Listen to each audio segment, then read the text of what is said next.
Hello, my dear student. Myself Manoj Kumar Gupta, Senior Faculty in Physics Department, Resonance, Kota. तो बच्चों आज हम JEE main session 1 2025 के shift 2 के पेपर को डिस्कस कर रहे हैं। पहले 1 to 12 क्वेश्चन डिस्कस किए जा चुके हैं। Question number 13, the displacement of A particle moving under the action of a force F is equal to 2I cap minus 2B J cap minus K cap and displacement is I cap plus J cap plus K cap. If the work done by force is 0 then value of V will be, ठीक है ना।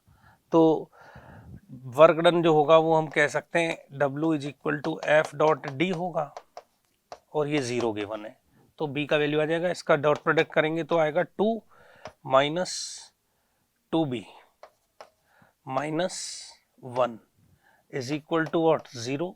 सो we can write it 1 minus 2B is equal to 0। So 2B is equal to 1। So V is equal to 1/2। बहुत ही simple question था। तो B का जो value होगा वो 1/2 होगा। ठीक है बेटा। Question number 14, calculate the radius of He plus ion in the first excited state. तो रेडियस का जो फॉर्मूला होता है बोर मॉडल में, this is 0.529 n square by z।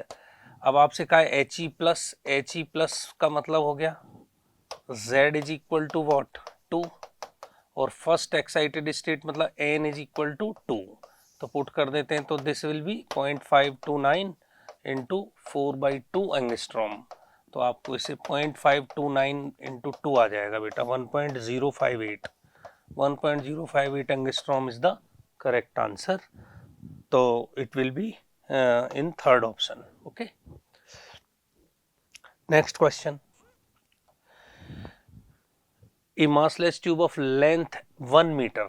तो देखो एक ट्यूब है जिसकी लेंथ क्या है 1 मीटर है।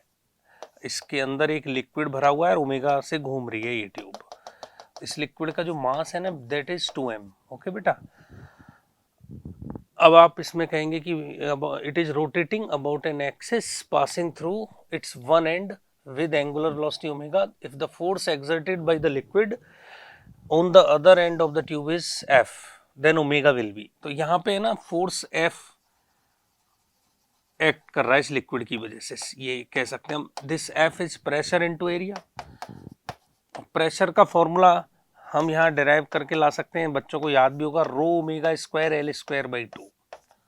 ये प्रेशर डिफरेंस होता है इस एंड और इस एंड के बीच में। तो हम कह सकते हैं फोर्स जो होगा वो प्रेशर इनटू क्या होगा एरिया। तो मैं लिख सकता हूँ it is rho omega square L square by 2 into A. ठीक है बेटा। अब देखो इसमें मास गिवन है तो मास को मैं लिख सकता हूँ 2m is equal to density into volume.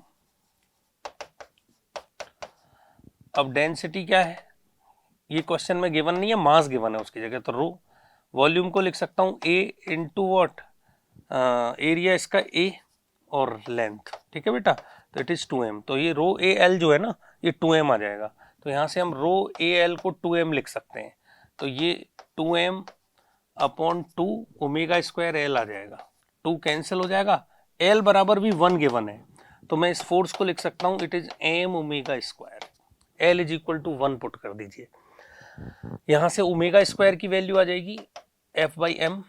तो ओमेगा की वैल्यू आ जाएगी under root F by M. तो आपसे कहा है कि ये value under root F by alpha M है तो हमें मिल रहा है अल्फा का वैल्यू किसके बराबर 1। तो ये 1 इज द आंसर।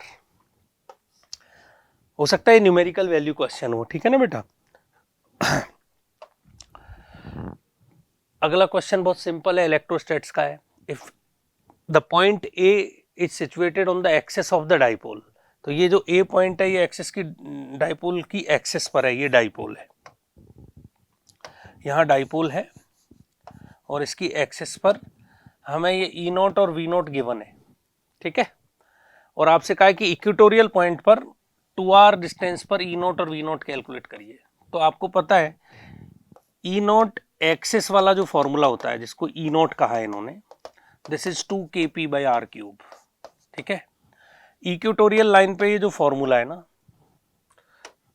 चेंज हो जाता है, इसका वैल्यू हाफ हो जाएगा यदि r ही डिस्टेंस होता। ई इक्वेटोरियल लाइन का फॉर्मूला होता है kp/r³, डायरेक्शन में रिवर्सल होता है।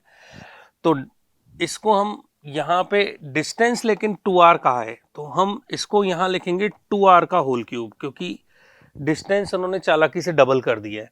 तो बच्चे यहाँ मिस्टेक कर सकते हैं कि यहाँ kp/r³ फॉर्मूला होता है वो r³ लिख देंगे, तो ये 2r³ होगा। ठीक है ना, तो इसका मतलब हो गया ये kp/8r³। क्लियर। अब kp/r³ की वैल्यू यहां से देखें आप, kp/r³ की वैल्यू E0/2 हो जाएगी, ये 2 इस तरफ आ जाएगा, तो kp/r³ E0/2 के बराबर है। तो जो ई इक्वेटोरियल है that is kp/r³ divided by 8 है, और इसको मैं E0/2 लिख सकता हूं डिवाइडेड बाई 8, तो दिस इज व्हाट E0/16 ये है। और इक्वेटोरियल लाइन पे पोटेंशियल की खास दिक्कत नहीं होगी, क्योंकि इक्वेटोरियल लाइन पे डाइपोल के इक्वेटोरियल लाइन पे पोटेंशियल का वैल्यू 0 ही होता है, तो इससे भी पता लग जाएगा। तो यहां हम कह सकते हैं कि इसका जो करेक्ट आंसर होगा वो ऑप्शन नंबर 1 में गिवन है। ठीक है बेटा।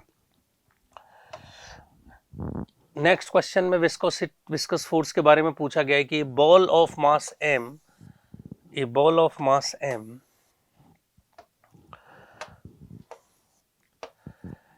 अटेन्स टर्मिनल वेलोसिटी ने लिक्विड ड्रॉप्ड, तो इस लिक्विड के अंदर एक टर्मिनल वेलोसिटी ये अटेन कर लेती है, तो इस पर डेफिनेटली एक फोर्स mg लगा होगा, एक फोर्स बायंसी होगा और एक फोर्स होगा इस पर विस्कस फोर्स।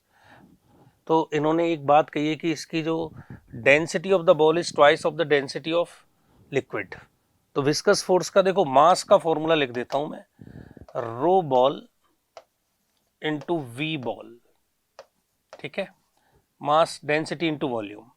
और विस्कस फोर्स का फॉर्मूला होता है, सॉरी बायंसी फोर्स का फॉर्मूला होता है F buoyancy is equal to rho liquid volume, तो बॉल का हो जाएगा फुल, और इनटू जी। ठीक है बेटा। तो अब मैं इसको रो लिक्विड के बारे में उन्होंने कमेंट कहा है कि भाई ये रो लिक्विड, और वॉल्यूम ऑफ बॉल को मैं लिख सकता हूं mass of ball divided by rho ball into G. Question में डेंसिटी के बारे में कहा गया है, density of the ball is twice of the density of liquid, तो this is what rho L M ball, और इसको मैं कह सकता हूं twice of the density of liquid, तो ये 2 रो एल इंटू जी, ये गिवन है क्वेश्चन में। तो finally you will get mg/2, ball का मास डिवाइडेड बाई 2, इतना बायंसी फोर्स लगेगा। अब आप बड़े आसानी से कह सकते हैं कि यदि इतना बायंसी फोर्स लगेगा और टर्मिनल वेलोसिटी अचीव कर चुका है, इसका मतलब नेट फोर्स तो जीरो होगा, टर्मिनल वेलोसिटी का मतलब है acceleration of the ball will be zero. अब यदि एक्सेलरेशन बॉल जीरो है तो जितना फोर्स नीचे की तरफ है उतना ही फोर्स ऊपर की तरफ होगा, तो mg/2 इस फोर्स ऊपर की तरफ है, mg फोर्स नीचे है, तो विस्कस फोर्स को कितना होना पड़ेगा mg/2। ठीक है ना, तो विस्कस फोर्स की वैल्यू होगी mg/2, so answer will be option 1। For a diatomic gas gamma 1 and gamma 2 is Cp/Cv, है ना। तो एक केस में कहा क्या है रिजिड मॉलिक्यूल है, रिजिड मॉलिक्यूल यदि होगा तो इसका डिग्री ऑफ फ्रीडम 5 होगा बेटा, है ना। और अनदर डायटोमिक गैस, तो गैस तो डायटोमिक है लेकिन उसके पास वाइब्रेशनल मोड भी है, तो 2 वाइब्रेशनल मोड के डिग्री ऑफ फ्रीडम होंगे, तो दिस विल बी 3 + 2 + 2, तो दिस विल बी व्हाट 5 तो होते ही हैं, 2 वाइब्रेशन के होंगे, ये ट्रांसलेशन, ये rotational, and this is vibrational mode, तो 7 डिग्री ऑफ फ्रीडम होंगे। तो इसमें जो गामा होगा वो होगा 1 + 2/f, हम जानते हैं, तो 1 + 2/5, तो ये क्या हो गया 7/5, जो कि 1.4 होगा। और गामा 2 जो होगा दिस इज 1 + 2/f, तो 1 + 2/7 होगा, तो इट इज 9/7, 9/7 लगभग 1.2 के आसपास होगा। तो इसका मतलब गामा 2 लेस देन गामा 1, बहुत ही सिंपल क्वेश्चन था, गामा 2 लेस देन गामा 1। ठीक है। Current through the capacitor of plate area 16 centimetre square, तो ये जो एरिया है ना ये 16 सेंटीमीटर स्क्वायर है, तो यहाँ से जो करंट कैपेसिटर से आ रही है वो आई आ रही है, ये पूरे एरिया में से। तो आपसे इसमें पूछा है कि if the distance between plates is 10 centimetre, तो इसकी तो इस क्वेश्चन में खास जरूरत नहीं पड़ेगी। आपसे कहा है कि displacement current through the area 3.2 centimetre square, तो यहाँ एक 3.2 सेंटीमीटर स्क्वायर एरिया, मैं इसको स्मॉल ए लिख देता हूँ, तो ये कैपिटल ए है एक तरह से टोटल एरिया। तो डिस्प्लेसमेंट करंट पूछा है, तो मैं आपको बताऊं कि यहाँ क्योंकि इलेक्ट्रिक फील्ड वेरी कर रहा है ना, तो इलेक्ट्रिक फील्ड के वेरिएशन की वजह से जो करंट है फ्री स्पेस में, उसको हम बोलते हैं डिस्प्लेसमेंट करंट, ठीक है ना। तो इसको हम इस फॉर्मूले से लिख सकते हैं, देखो ये फॉर्मूला होता है वैसे तो, पर भूल जाए तो इसको निकाल सकते हैं, फाई बराबर Q inside by epsilon naught, phi को ई इंटू ए लिख सकते हैं और एप्सिलॉन नॉट को इधर लिख लें तो क्यू इनसाइड का फॉर्मूला होगा, तो it is D Q by D T, और इसको मैं लिख सकता हूँ epsilon not A D E by D T. तो ये जो डिस्प्लेसमेंट करंट है ना बेटा, ये इस एरिया के प्रोपोर्शनल आ जाएगी, जितने भी एरिया की लिखनी है, ठीक है। तो डिस्प्लेसमेंट करंट जो है प्रोपोर्शनल टू एरिया, तो मैं कह सकता हूँ I D one upon I D two is equal to capital A by small A. ये कैपिटल ए एरिया की जो करंट है और ये स्मॉल ए एरिया की जो करंट है, बस इतना सा है। तो कैपिटल ए जो है वो 32 है, स्मॉल ए जो है वो सॉरी कैपिटल ए जो है वो 16 है ना बेटा, कैपिटल ए 16 है और दिस विल बी व्हाट 3.2, ठीक है। तो ये हो गया आपका ID1 क्वेश्चन में गिवन है, ID1 इज व्हाट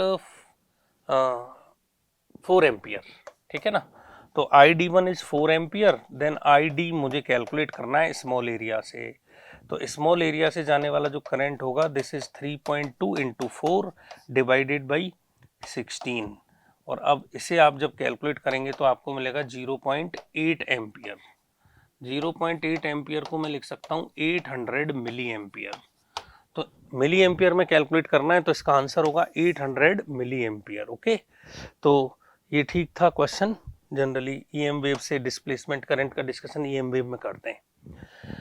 तो गिवन सर्किट, ये एक सर्किट है उसका लॉजिक गेट का, ठीक है ना। अब आपसे कहा है identify the gates in which circuit in given circuit by following truth table. ये आपको गेट ये जी निकालना है, आइडेंटिफाई द गेट जी, यहाँ क्वेश्चन में लिखना है आइडेंटिफाई द गेट जी। इस गेट के बारे में पूछा है कि ये कौन सा गेट होगा, where truth table is given. तो ये जो x है ना, इसका वैल्यू हमें गिवन है, एक्चुअली 0 0 पुट करते हैं, a की वैल्यू भी 0 और b की वैल्यू भी 0, ठीक है ना बेटा। तो हमें मिलता है x बराबर 1, तो यहाँ कौन सा गेट होना चाहिए, ठीक है।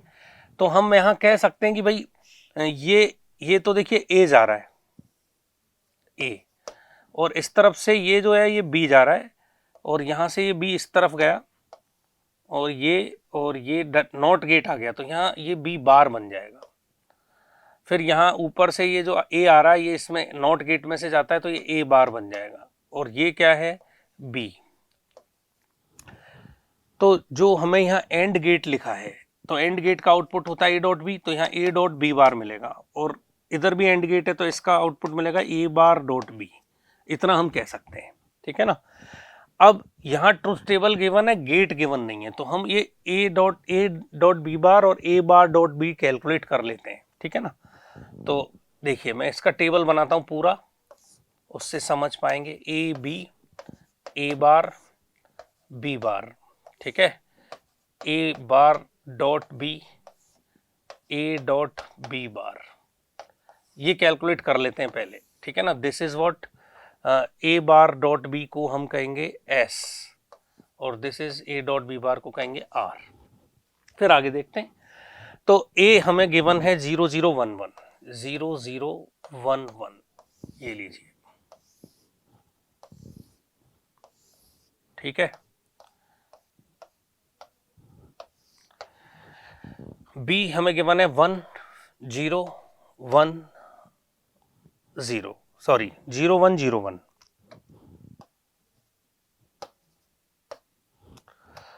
0 1 0 1।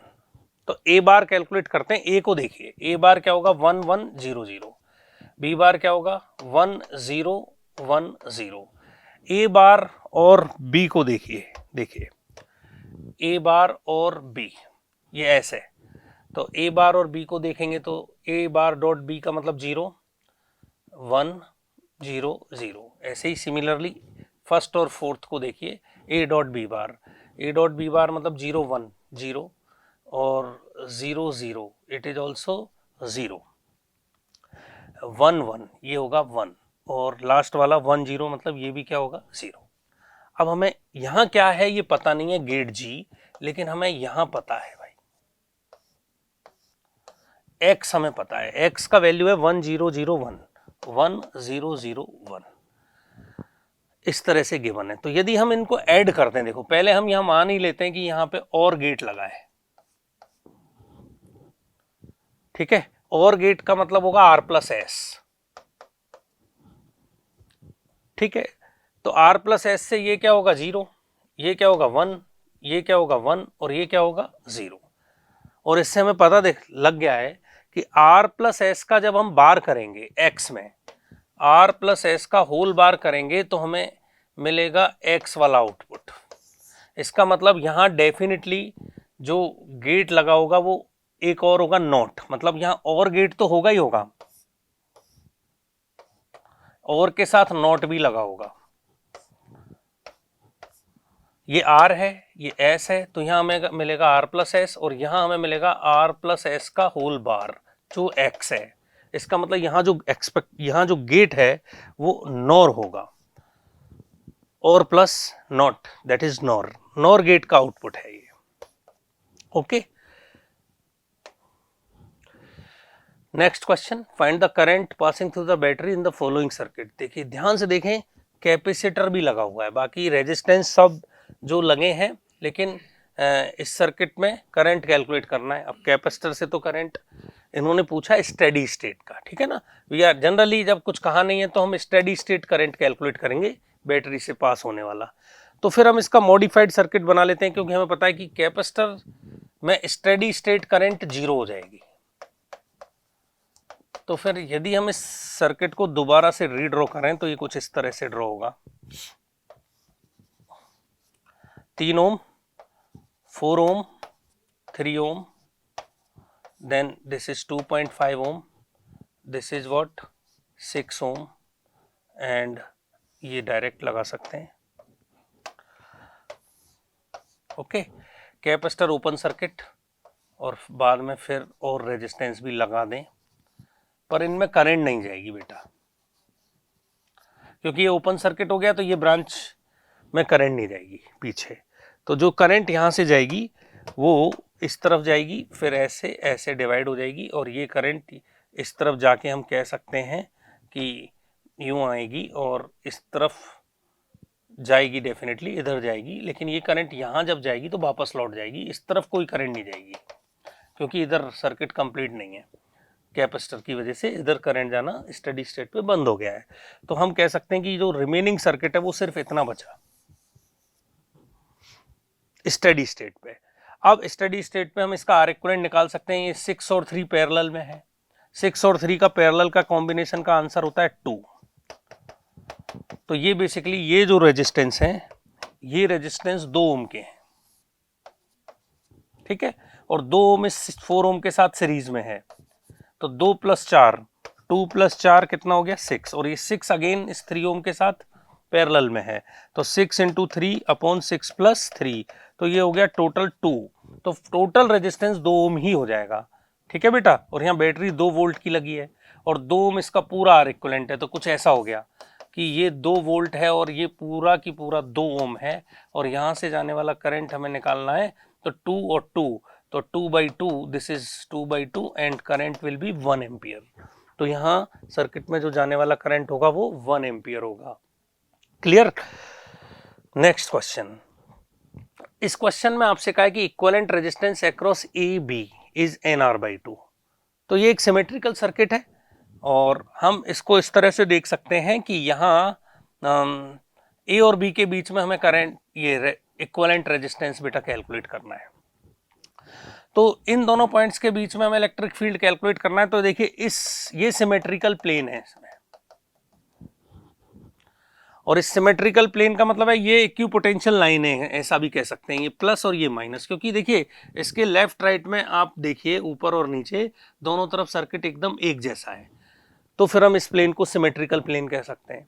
सिमेट्रिकल प्लेन में आने वाले सभी रेजिस्टेंसों को हम रिमूव भी कर सकते हैं, पर कोई रेजिस्टेंस आ ही नहीं रहा है, लेकिन इंटरेस्टिंगली एक जंक्शन आ रहा है। तो यहाँ पर एक और बात है कि हम इस सिमेट्रिकल प्लेन पर आने वाले जंक्शन को यहाँ इस तरह से स्प्लिट भी कर सकते हैं, क्योंकि इस तरफ इनमें कोई करंट का डिवीजन नहीं होगा। तो आई कैन रीड्रॉ इट, इसको मैं कुछ इस तरह से रीड्रॉ करता हूं। देखिए ये जो है ये यहां से यूं घूम जाएगा और ऐसे, ठीक है ना। दूसरा जो ब्रांच है वो इस तरफ आ रहा है आर, क्योंकि ये तो कैलकुलेट करना ही है, यहाँ तो पॉइंट है, और ये जो इस तरफ जा रहा है वो यूं आ जाएगा। तो यहां हमने इन्हें स्प्लिट कर दिया है, ये जंक्शन को हमने स्प्लिट कर दिया इस तरह से, ठीक है। और ये रेजिस्टेंस कितने का है आर, ये रेजिस्टेंस कितने का है आर, ये भी रेजिस्टेंस कितने का है आर, ठीक है। उस तरफ भी बना लें, ये भी आर है और ये भी क्या है आर है, और ये वो टर्मिनल है, ये भी वो टर्मिनल है जिसके अबाउट हमें इक्विवेलेंट रेजिस्टेंस निकालना है। पर अब बहुत क्लियरली आप निकाल सकते हैं, देखिए ये सारे रेजिस्टेंस आर आर ही हैं, ठीक है, आर एंड आर। तो ध्यान से देखिए जरा, ये 2R हो गया, ये भी 2R हो गया, 2R और 2R क्या है पैरेलल में, तो 2R पैरेलल में है तो इनका इक्विवेलेंट R आ जाएगा, ये पूरा R हो गया। अब 3 रेजिस्टेंस हो गए R, एक ये पूरा R और एक ये R, ये 3R हो गया। तो ये पूरा रेजिस्टेंस उस तरफ 3R हो गया, और इस तरफ का भी देखिए तो 2R और 2R, ये भी R हो गया, और ये R R और फिर से एक R, तो ये भी 3R हो गया, तो ये भी 3R हो गया। तो कुल मिला के इतना सिंपल है कि ये 2 रेजिस्टेंस बन गए, एक 3R और दूसरा भी 3R, और ये क्या हो गया A और ये क्या हो गया B, और ये 3R/2 इसका R इक्विवेलेंट आ जाएगा। आपको क्वेश्चन में दिया है NR/2 और NR/2 दिया है, तो N का वैल्यू बेटा कितना आ जाएगा 3 आ जाएगा। तो ये ऑप्शन नंबर 2 में है, ठीक है। तो बच्चों ने जो बताया उससे 22 क्वेश्चन तक हम रिकवर कर पाए 25 में से। This all the best.